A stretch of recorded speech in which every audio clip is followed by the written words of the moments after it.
برادران عزیز، من کسی که آسایشگاه دکتر طاهری میبیاد درآمدگاه عینی دست راست به از طرف دوشنبه بیدگر. من همینجا کروک هست، نزد کروک همینجا آسایشگاه دکتر طاهری نویسندگی، آشخانه سید بهرام.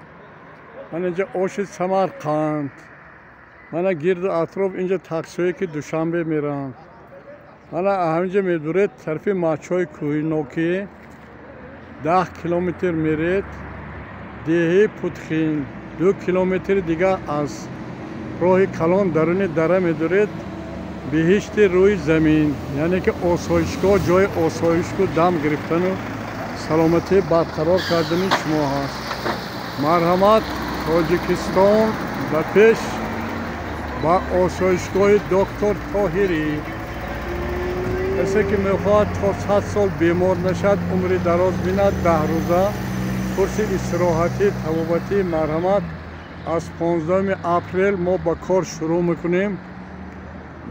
کورس طبابتی 10 روز هست. طبابت 50 نمود طرز طبابت هست در اینجا و این چنین هر روز 1 ساعت درس ها در طبیعت، آموزش گیاه ها، درخت ها، گل ها.